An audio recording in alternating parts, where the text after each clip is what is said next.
What up, what up? Okay guys, for today's video, For today's video guys, mag-ano ako, palit tayo ng gulong kasi pudpud na yung gulong ko. Actually papalitan ko parehas, harap tsaka likod. Medyo nasimulan ko na siya guys, kasi dadalhin ko pa sa Salt Lake eh, medyo malayo-layo. So, na-loosen up ko na to, natanggal ko na, ay hindi pa naman natanggal, pero na-loosen up ko na rin yan. Natanggal ko na yung mga sliders. Dito naman sa likod, ganun din. May mga natanggal na rin ako, na-loosen up.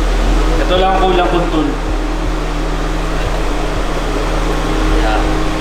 Pero other than that, bili ako ng Diablo Rosso na Super Corsa. Wala kasi ako manapan na yung size na gusto ko.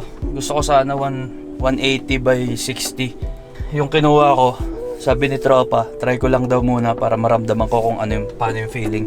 Kasi by August, magta-track tayo guys. Alam mo naman. Siyempre, ito yung mga bagay na gusto kong ma-experience. Pero anyway, bili muna ako ng tool. Tapos after that, haggard ko talaga. Wala na nagbago dyan. Pero after that guys, tutuloy ko na to. Papakita akong progress natin. Gusto ko lang ipakita pa isa-isa na kung ano bang ginagawa ko ngayon sa motor ko. Hindi lang yung mga video ko na nagra-ride. Ganyan. So yun na nga. Teka lang. Dala ako sa bilihan. Balik ako. Against the light na lang lagi. Anyway guys, ayun na nga. Ito yung bolt na yun. Lulusen up ko lang yan para mausog ko yung buong gulong. Ngayon, pag matatanggal ko to, mahihila ko na lahat, matatanggal din siya. I guess. Ewan ko lang. Pero mukhang dito lang yan nakasampay. Easy! Let me do it real quick and then I'll be right back. Hindi mo siya magagawa ng guys. Hindi mo siya magagawa ng plies lang kasi ma-strip, ma-lost thread kasi ito eh. Lalong mas mahirap yung trabaho pag kabila din. Guys, same process.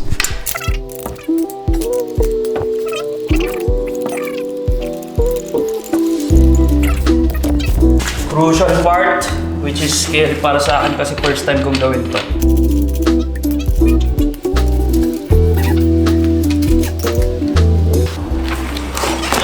Sabi ko, bam! Ayun, yun na nga. So, ingat lang sa ganito kasi once na tumama dito, gas-gas ka agad. Tapos lagi nyo isasabit somewhere para hindi malagyan ng tension yung hose na brake hose.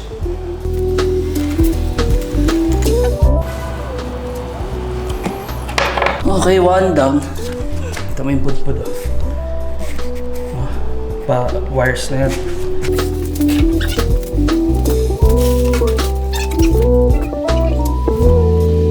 May mga bearing din siya kailangan mong tanggalin sa to. Dahil kailangan madulas din. Yan yung mas makapal dito sa may sprocket. Sana wala nang ibang bearing pa. Pwede ko siyang linisin pero kailangan kong lagyan ng grasa. Pagtapos na yun.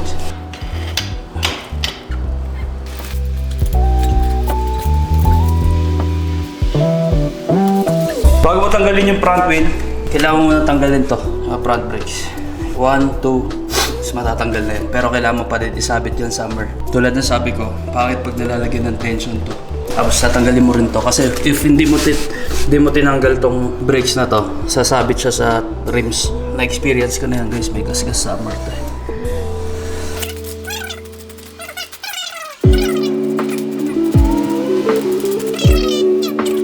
The best na pwedeng gawin is once na natanggal mo yung gulong, balik mo na lang ulit.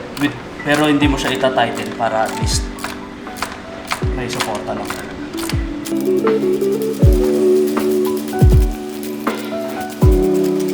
Lagi organize guys, taas tas baba. Lagay mo somewhere para hindi masipak-sipak.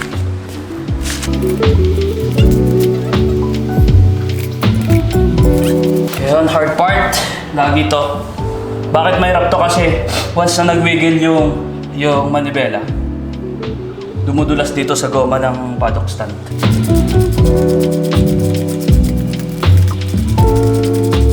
Suporta sa gulong, guys, para madali hugutin yung tubo. Tapos, drop yung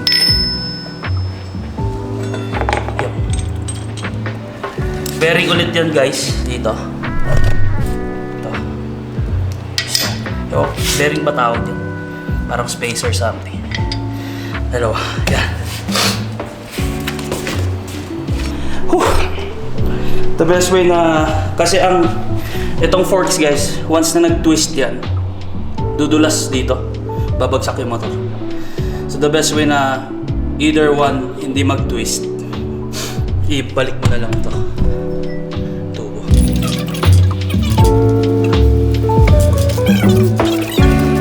Okay na yan, dyan na muna yan.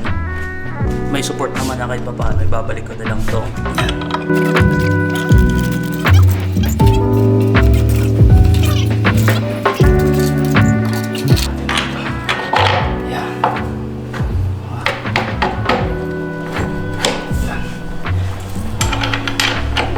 Yan, tapos bearing, yan, washer, tapos ito. Okay. Yun. New Super Corsas are on the wheels and ready to be picked up, along with the old front tire you requested to keep. Ready whenever. You have a good one. Thank you. Nakagandang good news niyan. Actually, kahapon ko pa nakuha yung message na yan. Mga around 6 p.m., 7 p.m. Kaso kasi, yung distance ng itong pagpipick upan ko ng gulong parang 1 hour away. So, tapos nagka-close sila ng bandang 8 o'clock. Di na ako makakaabot. So, pero guys, ayun o.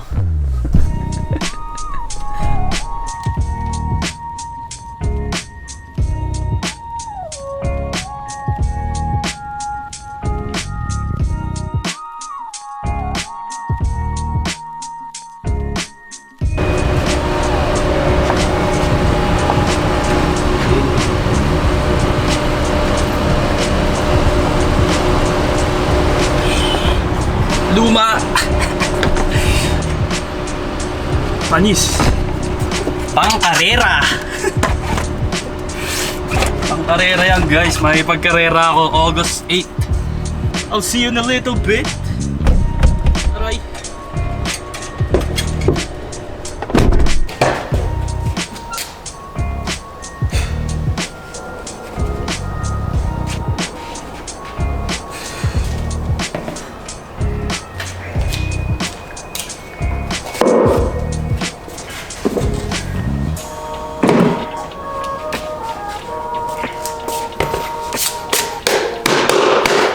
Panis! Panis, boy!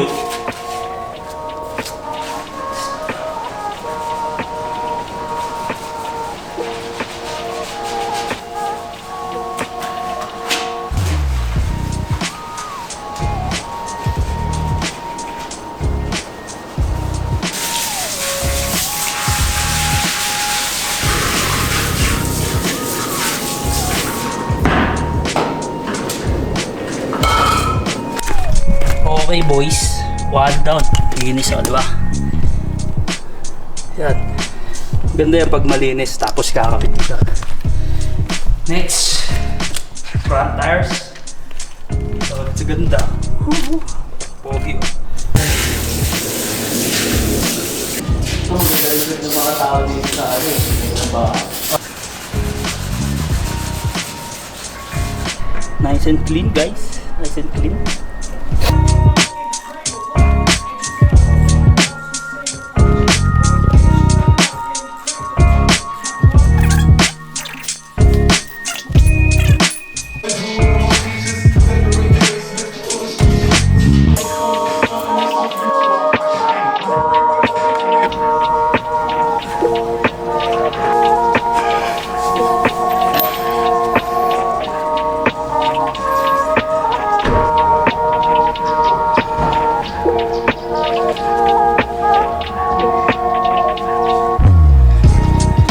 So, bago natin install yung yung gulong, lagay muna natin yung bearing dito.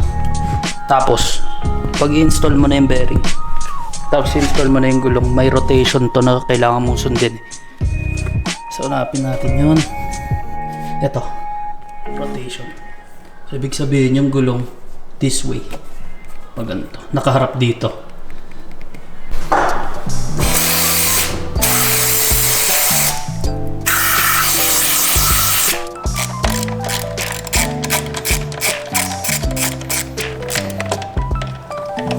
Yan.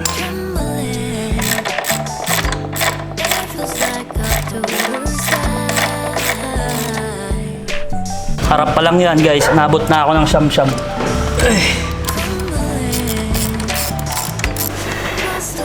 Hindi pa pala yun yung last guys. Ito pa pala. Kailangan mo higpitan to bago mo. Ito na yung pinaka-last. Actually. Ito yung magsisig.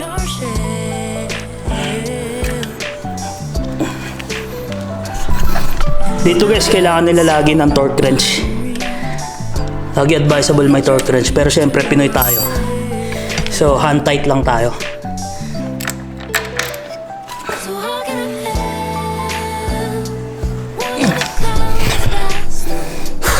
Goods na tayo sa harap guys. Puta.